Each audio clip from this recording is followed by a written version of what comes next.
Hello, welcome back to Shock's Talks. I'm Shakti, and this is a hotel room update from the very first ever Psi Games International 2025. This is day 2 of the Psi Games, and it's our midday break right now. Everybody's getting lunch. I had to dip out and grab a snack during the last event because I was getting a little bit hungry.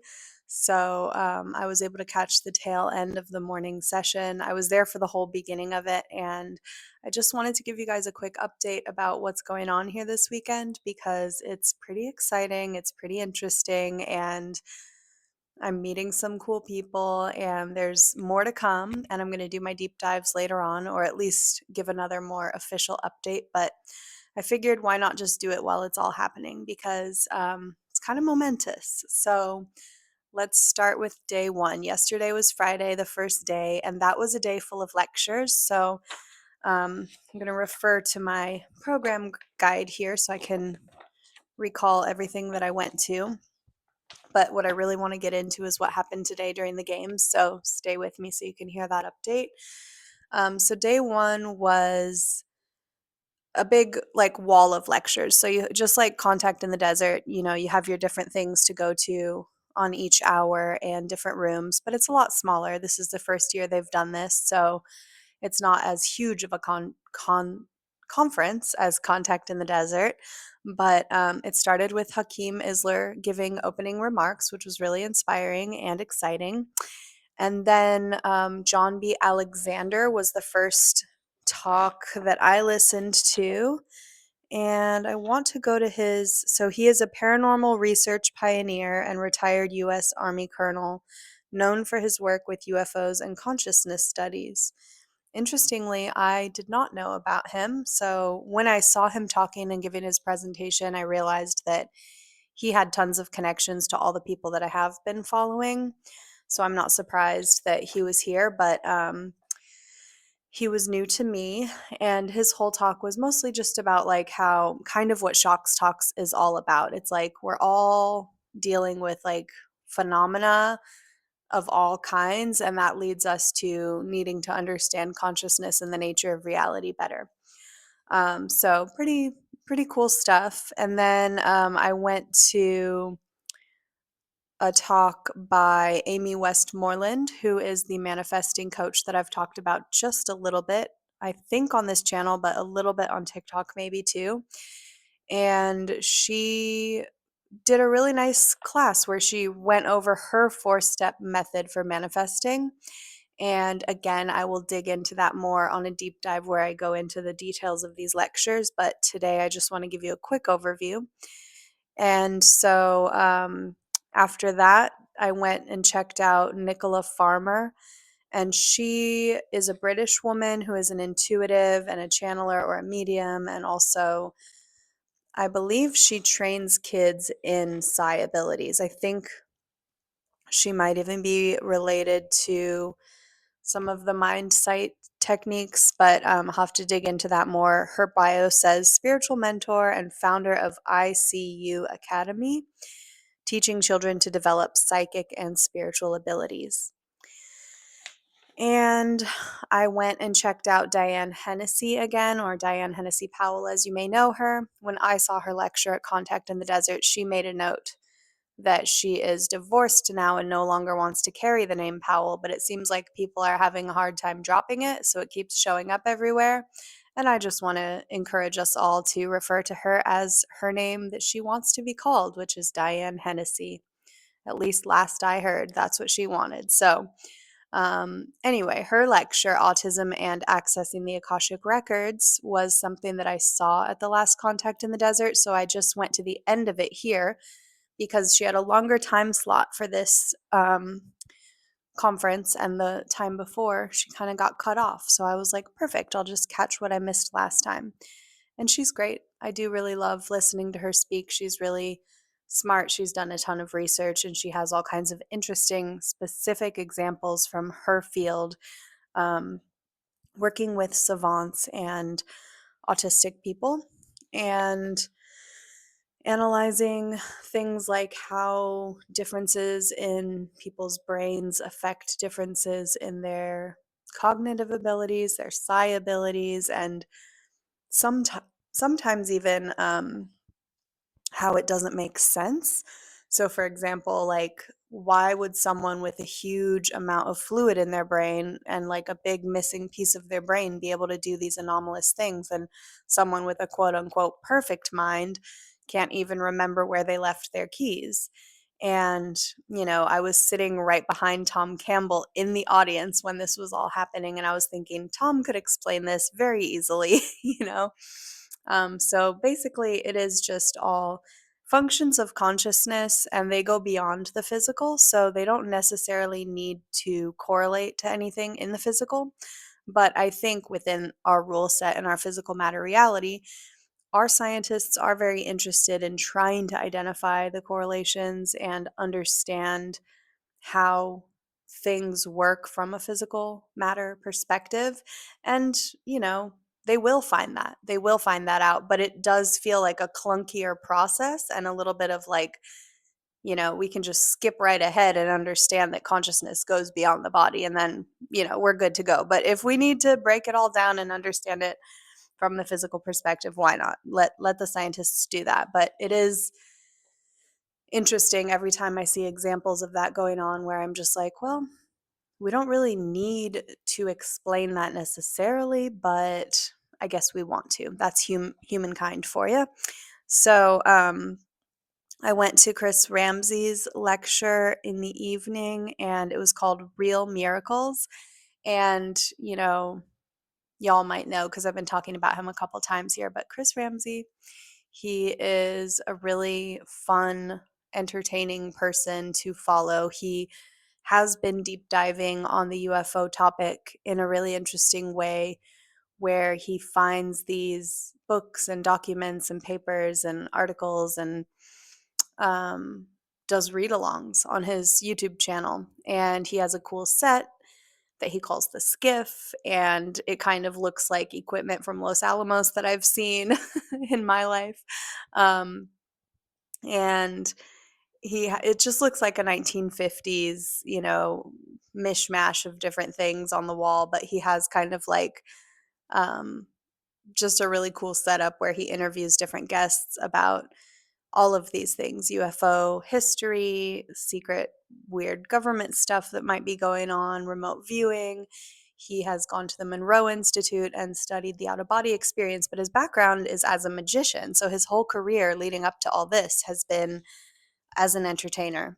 And because of that, he has a really interesting perspective on how people trick people and how people create illusions and how people can manipulate or implant ideas or kind of guide people to certain conclusions and things like that. So he has a really skeptical eye and he's able to analyze things from a slightly different angle than most of the other people in this arena.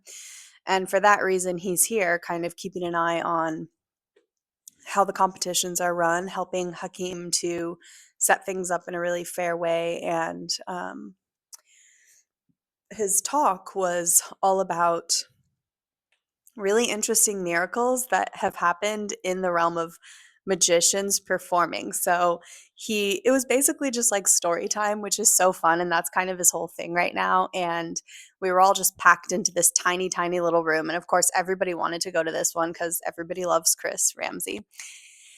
And we're all in there. I was sitting on the floor because there weren't even any chairs left. And he's talking about he just has slide after slide after slide after slide, each with a really amazing, incredible story about a magic trick gone wrong, but where the magician just taps into like seemingly like a psi ability and is able to whip out the answer miraculously. But there was like a twist to every story. Every story was unique. And he had gathered these stories not only from his own experience, from other magicians who are professionals and who are his friends. And so it was just such an interesting, special lecture to be at. And it was really about flow state and how when you're in that moment and you just have no doubt in your mind. You're just like, I got to get this right. I'm going to get it right. It is right. And nothing else is possible. You just tap into that reality, basically. But he wasn't trying to over explain it. He was just sharing the stories, and the stories themselves were so incredible that all of our minds can leap to our own conclusions. But I really liked the way that he did that presentation because it would have been kind of annoying in a way if he was like, and this is why all of this happens, because we don't know. That's the whole point. We don't know. He doesn't know. They didn't know, but it happened. And it's fun to hear what happened. It's like these are the little anomalies in reality. And this is what really kind of gets us all going, and gives us inspiration. So that was super fun. Oh, and I saw Chris Bledsoe again, of course. He kind of closed out the day yesterday. And he's such a sweet man. When I went to Contact in the Desert, not last year, but the year before, is when I met him and his wife. And they were just so friendly, like kind of normal people. We met in the elevator, we chatted.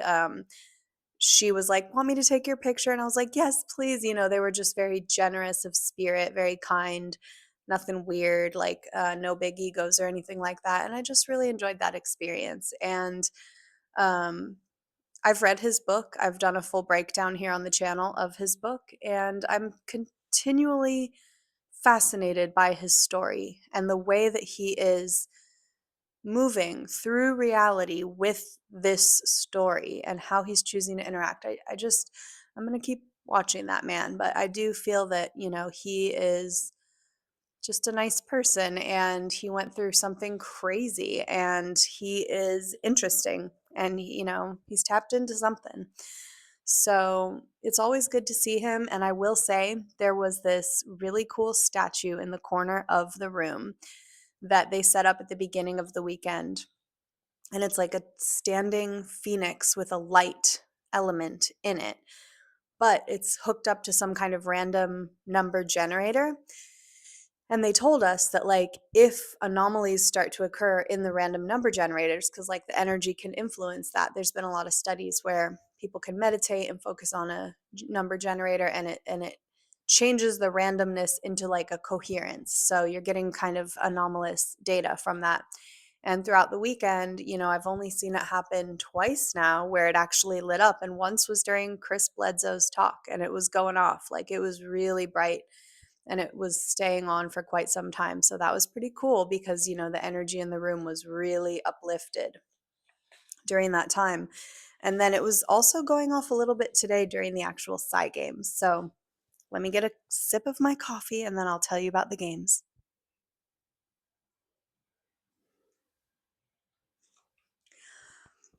Okay, I'm excited and tired. Okay, so today was the actual games.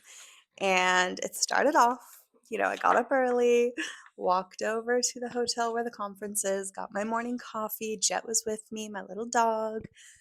And um, basically, we all had to get in line. You have to queue up because there's like platinum pass, gold pass, and silver pass, and regular pass, or whatever. I'm just silver. I'm the lowly silver pass. But anyway, we had to all queue up and we're waiting to get in the room and excitement is building and this is the big day and what are we going to see, the best of the best, all this stuff. So we all pile into the biggest conference room and the stage is set up and you have like all these different screens on the stage and all these different booths that are like these little isolation booths. And they have little cameras in them to show what the contestants are doing. And the first game that happens is going to be a remote viewing game. And if you don't know about remote viewing, go back a couple episodes on Shock Talks. You can see me do a live session on this channel, which is actually very similar to what they did today. And I will say, I did pretty good on my session. Like I could have competed, I'm not going to lie. But also, I've been having a lot of flops lately. So it's like remote viewing is a really difficult Psi skill. It's really, really difficult. And oftentimes people will have really good luck in the beginning. Sometimes you'll have a spike of good luck and then you'll kind of crash for a while and then you'll even out. So now what I'm realizing is for all of us to be able to really understand what's going on, we all have to practice it and we all have to collect data. And I actually got to meet and hang out with Chase, the creator of socialrv.com. So him and his wife were at the booth on day one. They handed me out my t-shirt. And then on day two, I actually just decided to go over and like give some stickers in my card and things like that. And we got to chat more, and it was so interesting because that's somebody I really wanted to connect with, just because I love what they're doing. And I was just wishing during this remote viewing competition that more people were talking about this site during the competition. Even though their logo is on things, it's like if you don't really tell people what's going on, they don't know. It would have been really cool if the MC or the commentators had said, and by the way, if you guys want to practice your own skills and compete next year, go get on social-rv.com and start practicing and find out if you're good enough to be in the competition. Because with love in my heart, I just want to say, it wasn't that impressive, the remote viewing part of this competition, because like I said, it's really hard. The targets that they got were really hard. It was a little bit of hits, but a lot of misses. It was dragging on. It was taking a long time. There were technical difficulties. They had a kind of computer program that they were using, and they were showing us their screens so we could all watch them do this session in real time, just like I did here on the channel for you. And it was clunky and it was a bit tedious. And I think the crowd was getting a little, just like, oh my God, like people were getting restless, you know what I mean? And so that was a bit bumpy, but this is how these things go. And what I loved about it is that, we could play along while they were doing it. We tried, me and Chase and his wife. I think her name is Lisa, but I don't remember now. I might be wrong about that, but they were really nice. They were both sitting next to me. All of us decided to just do a little session and try it. None of us did that great, but we all got like a couple things on some of the targets. And it kind of inspired me to keep going, because if these people were the quote unquote best of the best, which they're really just the people who chose to put themselves out there. There's always going to be more psychic people that never tell you that they have these skills, because guess what? It's an advantage to them if you don't know. So come on, let's be honest. The quote unquote best of the best may not ever show themselves to the public.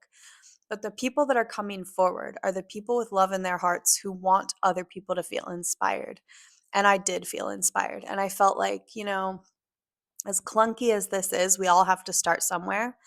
And people who are in this field are more interested in doing something meaningful than just being the coolest or being the best. And I feel really reinvigorated around that, because yesterday I was totally feeling like, um, new kid in school kind of vibes. Like all the cool podcasters are over here. They're all famous. They all have their big channels and they all know each other and they all talk to each other. And all these influencers are over here. And, these other old timers are over here. And this person's famous because they teach a workshop, and that person's famous. And I'm like, hi guys. Like, I'm Shakti. What? Shakti. Here's my channel. What?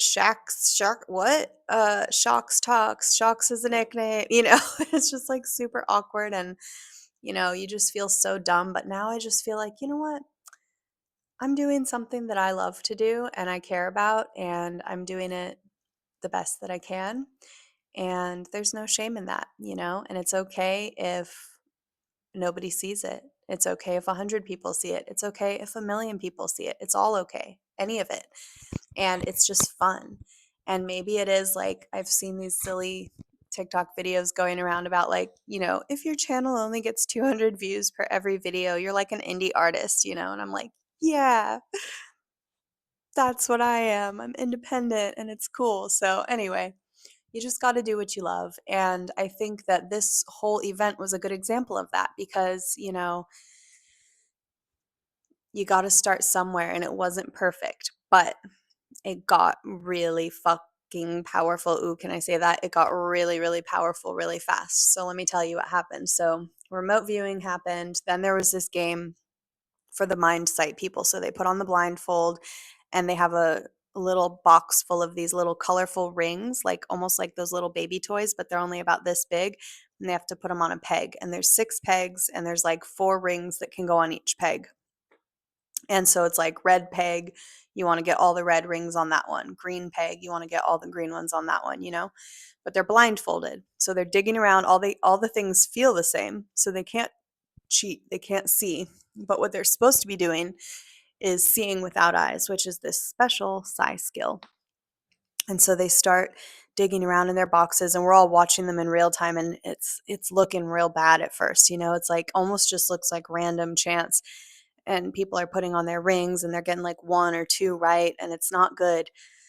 And then the round 2 comes out, and I mean, it wasn't bad. Like, we were all being very encouraging, but it's like, ooh, you kind of hear people whispering in the back, like, well, this could just be random and da da da. And it's not looking good for all of us who are like, but it's real, I promise, just keep watching, something cool will happen. And then it did. So, this woman, Dahlia, and you can go to the Psi Games website to watch her bio. She is legit, and she really knows how to do the seeing without eyes technique. And she got up there, she walked on that stage with energy, ready to go, confident, sat down in her chair, put the blindfold on. There was like maybe a 10-minute or 5-minute amount of time to do the task. She just went boom, boom, boom, as if her eyes were wide open, and she was just she got 100% correct. Not a single thing was out of place. And we were all standing on our feet, and everybody was cheering, and we were all going crazy, and people were crying, and it was just like, oh my God, this is the coolest thing ever. And I knew she was going to crush it because I had already seen her do some demonstrations online, and I was just like, she's got it. I thought more of the people would have had it, but they just didn't for whatever reason. And one of the women said, I couldn't get my windows open. So what they do with mind sight is they often visualize a pinhole of light, and then they open that light aperture until they can see what's in front of them. This is all happening in their mind's eye. And Dahlia even said afterward, I wasn't sure if I was going to get the windows open, but they opened right away when the blindfold went on. And I'm just like, oh my God. So that was super exciting and thrilling to witness. And then she has a daughter who's a speller. So one of the other cool demonstrations was at the end of the whole morning games, her daughter went on stage. They had a random person from the audience come up on stage. The daughter's blindfolded. The person draws a card out of a pile of cards, holds it up. It has an image of some fish in a stream, and it says letting go at the top, like a little, spiritual card that says like letting go. And so the daughter, who's the speller, they put the card away, they take off the blindfold, they bring her letterboard, and she just says like fish on water, and then letting go. She just types out exactly what it was.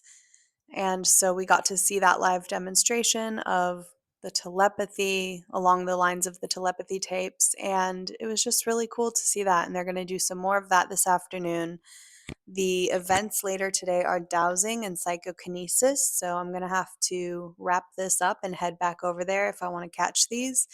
And then there's a couple more lectures today and tomorrow, and that'll be that. So I'll come back and tell you more. But I saw some anomalous things today, and it was really cool to be in the presence of that. And I'm just really, really impressed. Also, Alexis Brooks was there, and she got up and had to basically get on the mic crying after that demonstration, just saying, I'm going to do everything I can with all my heart to share this. And I have to say, like I've said before on Shocks Talks, I love to see it. Hakeem is a Black man, Alexis Brooks, Black woman, the mom and daughter, also females, women, Black women, brown women. It's beautiful. It makes me feel like the universe is saying, like, pay attention, people. This is not just a white man's world. This is not just, it's not, the universe doesn't care what you look like and who you are. These special skills, it's all about the soul. It's all about just, I don't know. I just feel like there is something special there that is important to note, because even today, and maybe some people feel like, oh, none of that, I'm not worried about any of that, I don't even care one way or the other. We're all just souls, and I only see souls and this, that, and the other. And I'm like, that's cool, but we do still live in a world dominated by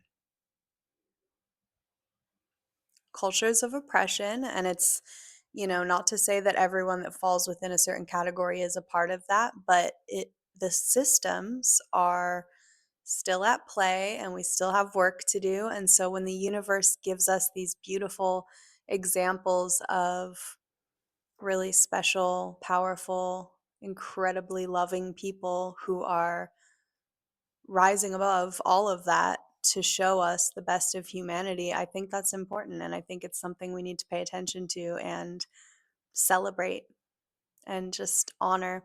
So, yeah, it's been a good day. It's been a weird day. I also had crazy dreams last night. But anyway, I got to go back. So, we'll talk more soon. I'll see you on Shocks Talks next time.